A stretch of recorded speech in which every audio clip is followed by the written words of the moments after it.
شروع اللہ کے نام سے جو بڑا مہربان اور نہایت رحم کرنے والا ہے۔ السلام علیکم دوستو، طور سینا مصر میں موجود ایک پہاڑی سلسلے کا نام ہے جس کا ذکر قرآن مجید اور تورات میں آیا ہے۔ طور سینا میں مختلف واقعات رونما ہوئے ہیں جن میں حضرت موسیٰ علیہ السلام کا اللہ تعالیٰ سے ہم کلام ہونا، 40 دن کا میقات، بنی اسرائیل کے 70 لوگوں کے ساتھ مل کر میقات پر جانا اور حضرت موسیٰ علیہ السلام کی وفات شامل ہے۔ پیغمبر اکرم حضرت محمد مصطفیٰ صلی اللہ علیہ وآلہ وسلم نے طور سینا کے تقدس کی علت کے معارض میں سے ایک حضرت موسیٰ علیہ السلام کا وہاں پر اللہ سے ہم کلام ہونے کو قرار دیا ہے۔ طور سینا صحرائے سینا کے جنوب میں واقع ہے، جبکہ صحرائے سینا مصر کے شمال مشرق میں فلسطین، اردن اور سعودی عربیہ کے بارڈر پر واقع ہے۔ اس سمت میں بہت سارے پہاڑ ہیں جن میں سے ایک طور سینا ہے۔ طور سینا وہ مقام ہے جہاں حضرت موسیٰ علیہ السلام اللہ تعالیٰ سے ہم کلام ہوئے۔ سورۃ طٰہٰ کی 12ویں آیت کے مطابق وہاں پر اللہ تعالیٰ نے کلیم اللہ کو جوتے اتارنے کا حکم دیا کیونکہ تم طواف کی مقدس وادی میں ہو۔ بعض نے اس آیت سے طور سینا کے تقدس کو ثابت کیا ہے۔ دوستو، اس پہاڑ پر بہت سے واقعات پیش آئے۔ جب حضرت موسیٰ علیہ السلام کا حضرت شعیب علیہ السلام سے 10 سال کا معاہدہ مکمل ہوا تو آپ علیہ السلام نے اپنی والدہ اور بہن بھائیوں سے ملنے کے لیے مصر جانے کا قصد فرمایا اور حضرت شعیب علیہ السلام سے رخصتی چاہی۔ حضرت شعیب علیہ السلام نے اپنی صاحبزادی کے ساتھ کچھ مال مویشی اور زاد راہ دے کر رخصت کیا۔ راستے میں ملک شام کے بادشاہوں سے خطرہ تھا، اس لیے عام راستہ چھوڑ کر غیر معروف راستہ اختیار کیا۔ سردی کا موسم تھا اور اہلیہ کے ہاں ولادت قریب تھی۔ پھر یہ کہ راستے سے بھٹک کر طور پہاڑ کی مغربی اور داہنی سمت جا نکلے۔ اندھیری رات تھی اور برفانی سردی۔ اس حال میں اہلیہ کو درد ذہ شروع ہو گیا۔ حضرت موسیٰ علیہ السلام سردی سے بچاؤ کے لیے پتھر سے آگ جلانا چاہی، لیکن پتھروں کے رگڑنے سے آگ روشن نہ ہو سکی۔ پریشانی کے عالم میں ادھر ادھر نظریں دوڑائیں تو دور کوہ طور پر آگ نظر آئی۔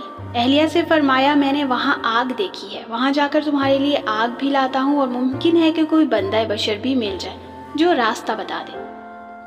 آپ علیہ السلام قریب پہنچے تو ایک حیرت انگیز منظر دیکھا کہ ہرے سبز درخت کے اوپر آگ کے شعلے بھڑک رہے ہیں، مگر درخت کی کوئی شاخ جلتی ہے اور نہ ہی کوئی پتا، دھواں ہے اور نہ ہی کوئی تپش، جبکہ درخت کی سرسبزی اور شادابی اپنے عروج پر ہے۔ بعض روایات میں ہے کہ جب آگ ان کی طرف بڑھی تو وہ گھبرا کر پیچھے ہٹے اور جیسے ہی واپسی کے لیے مڑے، آپ کو ایک آواز آئی، اے موسیٰ، یقیناً میں ہی تمہارا پروردگار ہوں، تم اپنی جوتیاں اتار دو، تم طواف کی مقدس وادی میں ہو، میں نے تم کو منتخب کر لیا ہے، تو جو حکم دیا جائے اسے کان لگا کر سنو۔ حضرت موسیٰ علیہ السلام نے جب اللہ عز و جل کی آواز سنی تو مبہوت کھڑے رہ گئے۔ آپ علیہ السلام نے فوری طور پر جوتے اتار دیے۔ اللہ تعالیٰ نے آپ علیہ السلام کو شریعت کی تعلیم دی اور پھر فرمایا، اے موسیٰ، تمہارے داہنے ہاتھ میں کیا ہے؟ انہوں نے کہا، یہ میری لاٹھی ہے، اس سے میں ٹیک لگاتا ہوں، بکریوں کے لیے پتے جھاڑتا ہوں، اس میں میرے لیے اور بھی کئی فائدے ہیں۔ اللہ تعالیٰ نے فرمایا، موسیٰ، اسے اپنے ہاتھ سے نیچے پھینک دو۔ انہوں نے اسے پھینکا تو وہ سانپ بن کر دوڑنے لگا۔ اللہ تعالیٰ نے فرمایا، اسے پکڑ لو اور ڈرنا مت، ہم اسے ابھی اس کی پہلی حالت میں لوٹا دیں گے، اور اپنا ہاتھ اپنی بغل میں ڈال لو تو وہ سفید چمکتا ہوا نکلے گا بغیر کسی عیب اور بیماری کے۔ یہ دوسرا معجزہ ہے، یہ اس لیے کہ ہم تمہیں اپنی بڑی بڑی نشانیاں دکھانا چاہتے ہیں۔ اب تم فرعون کے پاس جاؤ، اس نے بڑی سرکشی مچا رکھی ہے۔ موسیٰ علیہ السلام نے کہا، اے میرے پروردگار، میرا سینہ کھول دے اور میرے کام کو آسان کر دے اور میری زبان کی گرہ کھول دے تاکہ وہ میری بات سمجھ سکے، اور میرے گھر والوں میں سے ایک کو میرا وزیر یعنی مددگار مقرر فرما دے، یعنی میرے بھائی ہارون کو۔ تو اس سے میری کمر کس دے اور اسے میرا شریک کار کر دے تاکہ ہم دونوں بکثرت تیری تسبیح بیان کریں اور بکثرت تجھے یاد کریں۔ اللہ تبارک و تعالیٰ نے فرمایا، موسیٰ، تمہاری تمام دعائیں قبول کر لی گئی ہیں۔ حضرت موسیٰ علیہ السلام فرعون کے غرق ہونے کے بعد بنی اسرائیل کے ساتھ بحر احمر پار کر کے وادی سینا کی جانب چلے۔ راستے میں ایک ایسی قوم کے پاس سے گزرے جو بتوں کو پوجتی تھی۔